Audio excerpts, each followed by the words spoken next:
Now that the dog beach is open, the world is back in alignment. Life is good, freedom is back. God bless America. Look at how excited they are. I know. We've been cooped up with our dogs staring at us in the house for the last 6 weeks or however long it's been, so this is so perfect. My dogs were 6 weeks without exercise. They're just so happy to be out there and be free and run around again. Let's get together and... We're going stir crazy in the house, and the beach is finally open today, and we all had to get out of the house, feel the sun and the sand. Well, it's nice getting out. I've been locked up for quite some time. He really needed to get out. He's a happy boy. Yeah, I just think it's a life-altering thing when you're in the house for so long and you can't do anything. Go, go, go, go, go. The fact that things are starting to open back up and, we could socially distance while doing those things and staying safe, I'm excited about. It's the happiest moment. I moved here just for the parks. Go get him, Paul! The best health in the world is sunshine, the beach and being out in the fresh air. So happy that the governor and, the county officials and stuff have opened things back up to let people go back out and enjoy themselves again.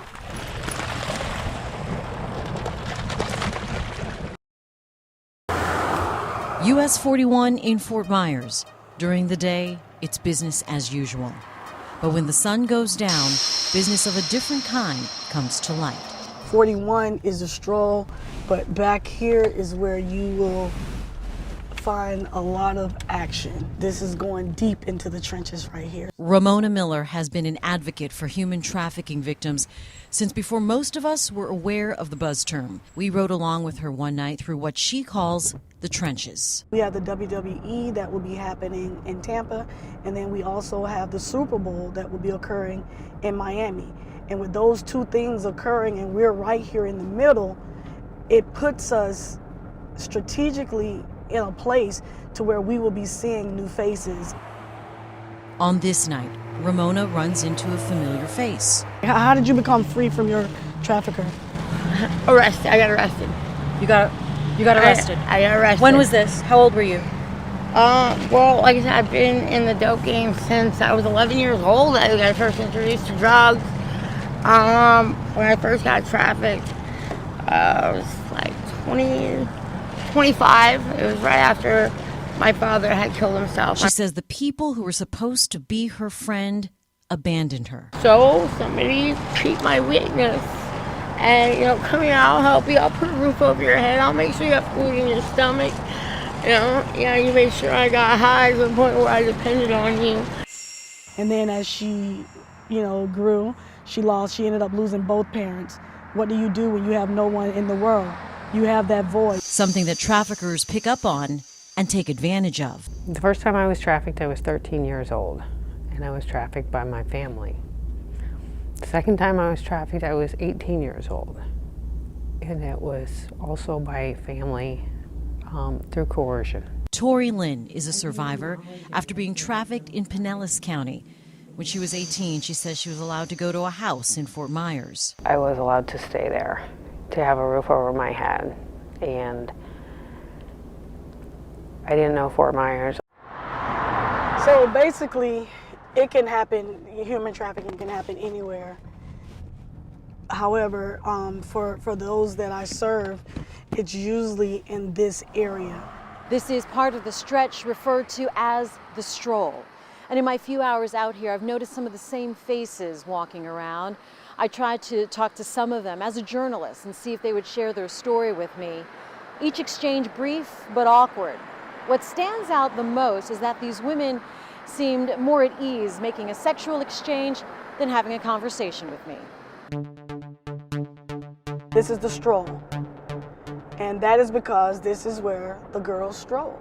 This is where a lot of them pick up their dates. Their dates pick them up. Ramona gets a call, and we meet back up with her friend a few blocks off the stroll. You need some more condom? How many in there? Two girls. Non-latex. Yes, sir. You want to tell me you can't use a condom? You allergic to latex? Got something for you. You got everything you need? You need more Narcan? Ramona's approach is to meet human trafficking victims where they are, figuratively and literally. She doesn't try to rescue them before they're ready. It hurts me actually to just give Narcan and leave them, give food and leave them, give a blanket, knowing that they're gonna probably sleep in the bushes. It is such an epidemic. It is. Does it go hand in hand with the opioid epidemic? Most definitely. There's more of a chance of heroin and fentanyl being in the veins of a human trafficking victim in this area than there not being. Tori says she was a substance abuser. I didn't know any other way to deal with the trauma that I had been through. That was the only way I knew to not feel. Not feel the pain of her 13-year-old self. What did I ever do to you? What did I ever do to you that you don't love me? What did I do to you that you don't like me? What did I do to you that you're so mean to me? That little girl. Because that's where it all starts. That is someone's daughter. That is someone's niece. That is someone's mother. It's not just simply a woman there for your pleasure.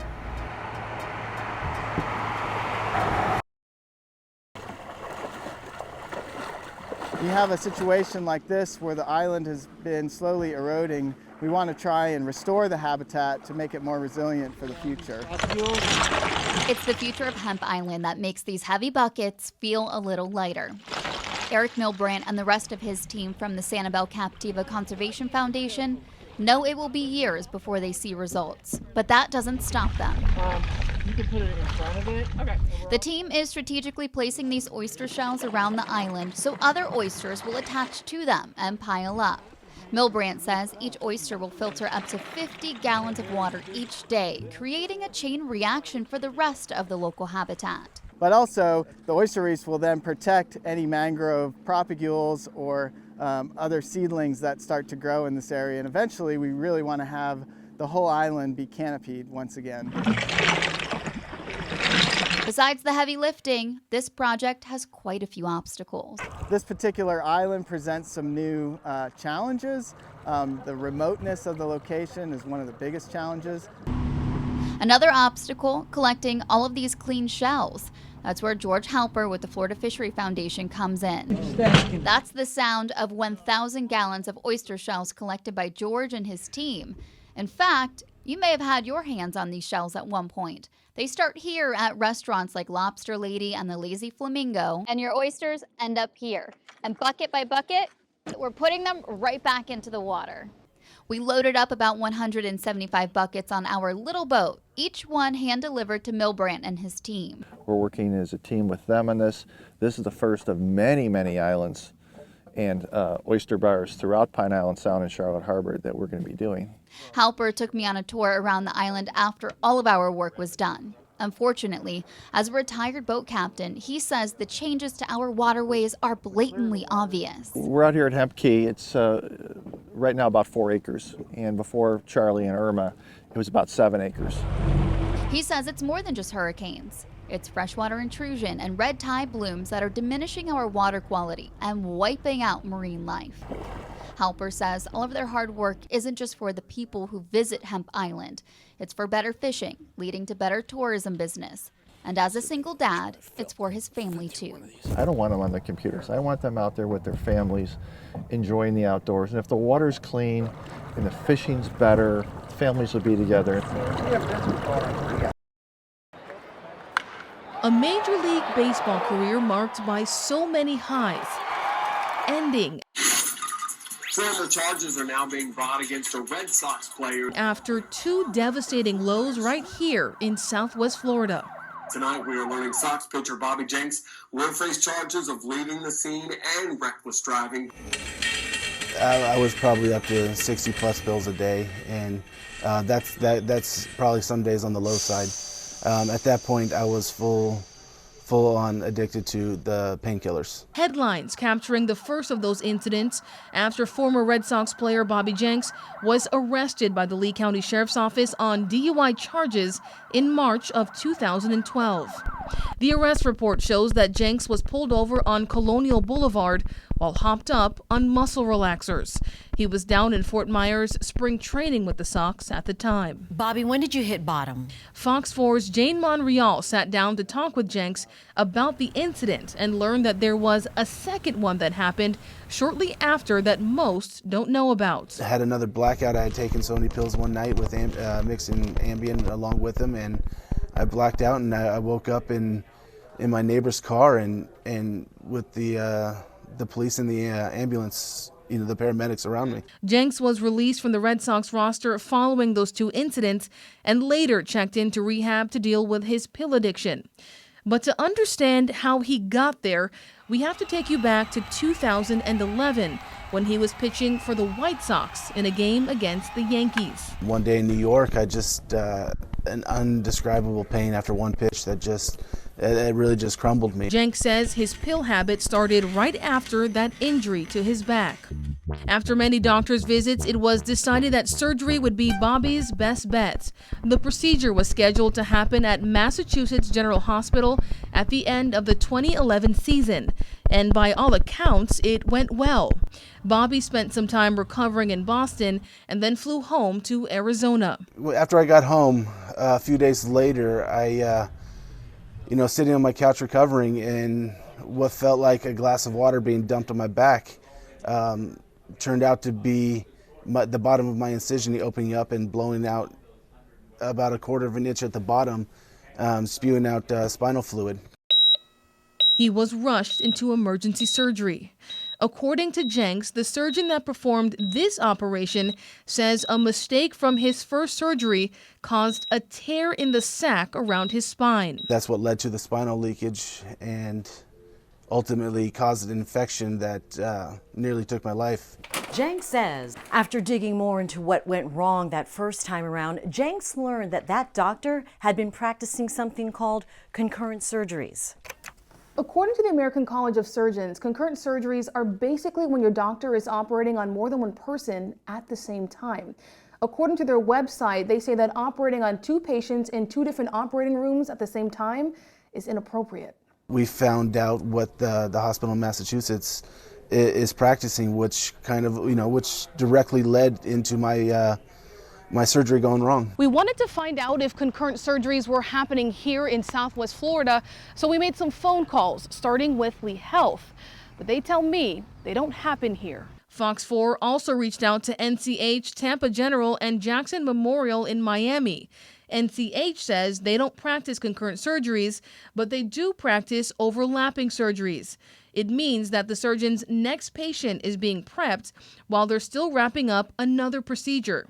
Jackson Memorial declined to comment, and when calling Tampa General, I never got a chance to ask the question before they declined to participate in the piece. There's nothing that you shouldn't be able to ask. I know, especially for myself, I had a hard time.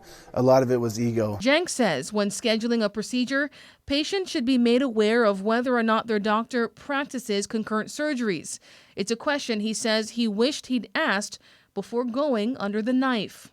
The complications from his first surgery ultimately led him to having a third surgery that meant the end of his professional career. It took a lot to come to terms with everything that I lost, at the same time becoming sober and realizing that what I still do have and what I can still do and bring to not only my family but society and the game is just as important to me. He has since sued that first surgeon and is now starting a nonprofit to raise awareness about these types of surgeries. It's important for me, everything that I've gone through, the impact that the surgeries had on me, my family, my career, that I couldn't sit back and let it continue when I know that it's going on. In Lee County, Rochelle Aline, Fox 4, in your corner.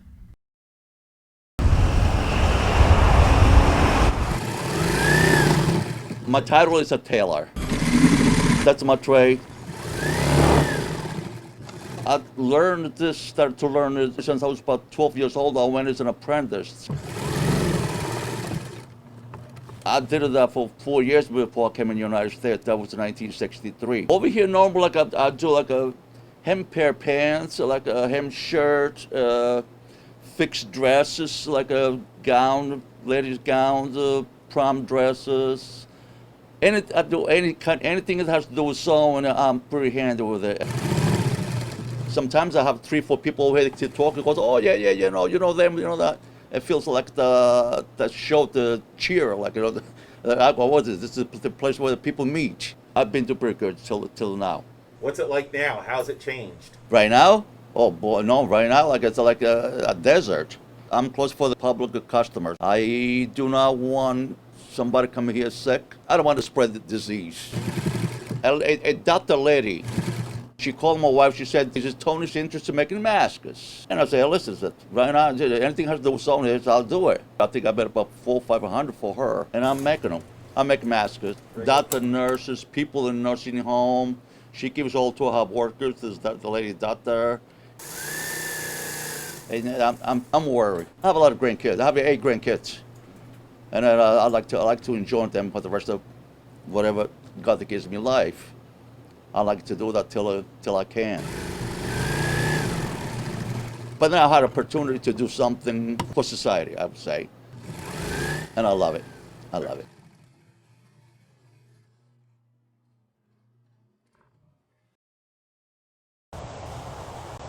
I had a house, a normal, stable place, clothes, food, everything I needed. This is all new to me. My husband of 30 years got into drugs really bad, was taking all of our money. He robbed my bank account, took my Social Security money. I lost everything. I don't do drugs. I don't drink alcohol. I don't even smoke cigarettes. This is all new to me. I'm a sick, disabled person that needs help. I've been trying to contact everybody I possibly can in Lee County government. Everything resource I can think of, I have contacted and reached out to them. They are supposed to be helping all homeless people find some type of shelter to be quarantined into to stop the spread of COVID. We're scared all the time. I've been approached by a drug addict. He came out here. I was trying to take a nap in my tent, and he said, I'm not the cops, I'm a junkie. Literally admitted he was a junkie. It has scared the living daylights out of me. That's what we are faced with every day, every night. We sleep with a pocket knife beside us and a pair of scissors. That's all we have to defend ourselves. I'm already at my wit's end and I don't know what to do anymore. Honestly, physically, don't know if I can survive much longer like this.